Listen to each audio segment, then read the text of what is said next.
If you want to meditate on scripture and you don't know where to start, this video is the shortest path that I can give you. This is not a theology lecture. Theology is another video. This is just straight up practice, how to do it. So a little bit of context before we get started. This video is built to be acted on, not just watched. By the end of it, I want you to have everything you need to sit down today with a Bible and meditate. Not next week, not when you're ready, today. 5 steps, 1 method. It's not the only one. I'm going to be teaching many more other methods, but this is a good starting place. So, step 1, choose a passage. Short is better, especially when you're starting. Just a few verses, sometimes even just a single sentence. The reason is simple. Meditation is not reading. Meditation is staying, and you can't stay in 20 verses on day 1. If you're brand new to this and you don't know where to start, I recommend the Psalms. I've been meditating for years on scripture, and 90% of the time I meditate on the Psalms. The whole book is built for what we're going to be doing today. Try the first Psalm, the gateway Psalm to the whole Psalter. Psalm 23, that's a good one too. Half of us know it by heart. Psalm 46, that's a great one. Be still and know that I am God. 6 words. You could spend the rest of your life meditating on those 6 words. I meditate on it all the time.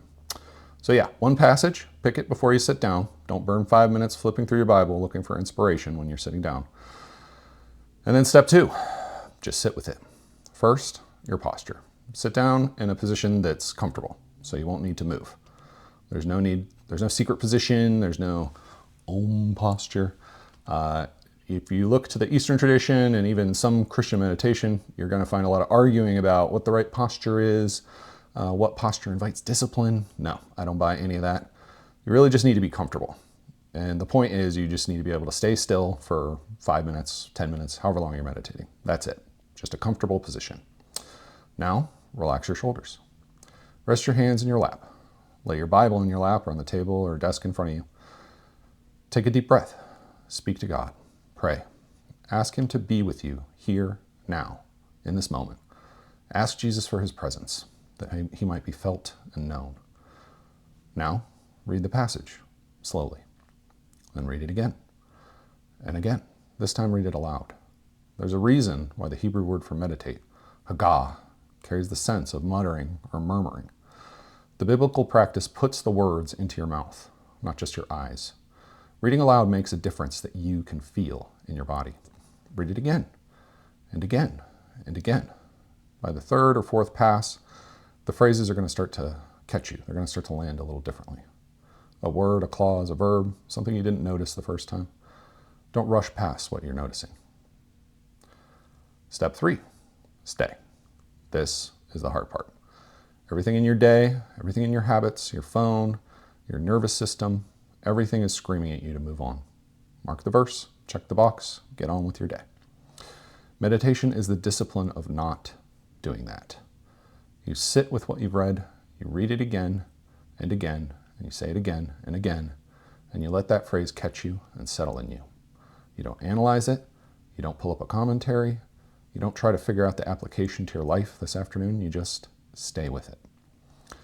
The goal is not to extract insight, the goal is to be with the text and to be with the God who speaks through it. And your mind is going to wander.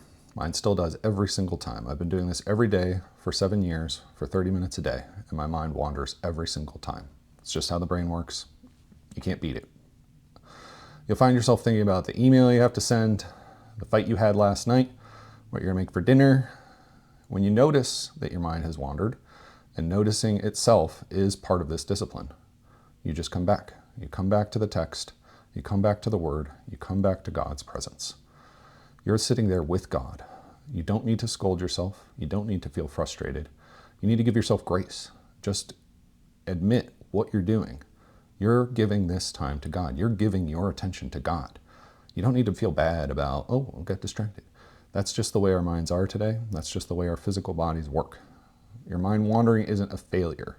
Returning to God, returning to the practice is the practice. Every time you come back, you're building your capacity. You're training that muscle. You're training your attention. The job isn't to keep your mind from wandering. Your job is to keep returning when it does. Your mind is going to wander, expect it, and just stay with it. Come back to the text, come back to the Word, Say it again, read it again, repeat.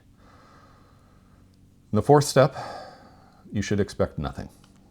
You're going to go into this some days thinking you're going to feel close to God. Some days you're going to feel settled and clear. The Word is going to be alive. You're going to feel electrified by the Spirit. Other days you're going to sit down and you're going to feel nothing. You're going to be distracted. You're going to feel empty. You're going to feel frustrated and dry. Both of these are fine. This is just the way it works. This is how our bodies work. We go through seasons, we pass through seasons, and we pass through seasons with our meditation and our time with God as well. The discipline is in showing up again and again, not producing some sort of feeling, not, oh, if I do this, I'm going to walk in the Spirit. God is not a vending machine. Your meditation practice is not a coin that you put into a slot to make God give you peace. He's going to give what he gives in that space. And when he gives it, that belongs to him. Your job is just to be there with the Word, with your attention turned toward him. The rest is up to God. And that's good. That's a big part of it. The waiting, the humbling, the sitting down in a posture of reception. That's good. Sitting down expecting that you're going to have a peaceful experience, you're going to feel better, you're going to have some sort of spiritual experience with God.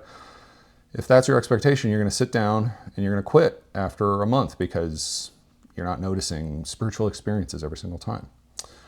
If you sit down expecting nothing, just to build that muscle, to build your attention, just to be present and to obey, you're going to be there long enough for the work to do what the Spirit can do in you.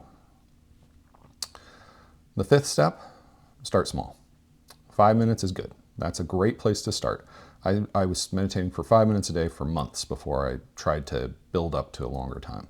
Remember, this is like building a muscle. This is like training a muscle. You can't just walk into a gym and deadlift 500 pounds on the first day you walk into a gym. You can't jump over a hurdle the first time you go out onto a track. It takes practice, it takes reps, it takes time. And you just have to start small. And remember, you're getting in the reps every single time. If 5 minutes feels like a lot, that's okay. I remember when I first started that 5 minutes felt impossible. My mind was screaming at me the entire time. I had another notification, I had an app, I had something to do for work. But that's a good sign. If it's hard, that means that the work is worth doing for you and you need to do that work and that you're building a muscle. Remember that. You're building this endurance in your body, your mind, your soul. Don't start with 15 minutes. Don't start with 30. You're going to get frustrated. Start with 5. Sit, read, stay. Remember, when your mind wanders, you just come back to the text. You come back to God's presence. You come back to what you are doing in that moment. You're giving that time to God. When the timer goes off, get up, you're done. Tomorrow, you do it again. You're going to get to 10 minutes naturally if you do this every day. You get to 15 minutes, you'll get to 20, 30, and then you're going to realize what it is that makes this practice so appealing that the psalmist said he wanted to meditate day and night. That's the practice. That's it. 5 steps. Before you go, everything I'm doing here is to help you draw near to God and meet him in his word. If that's what your heart is after, then join me and please subscribe. And check out restoringmeditation.com to find structured guides and teachings that'll help you build this discipline into your life. Bless you, and thank you for watching.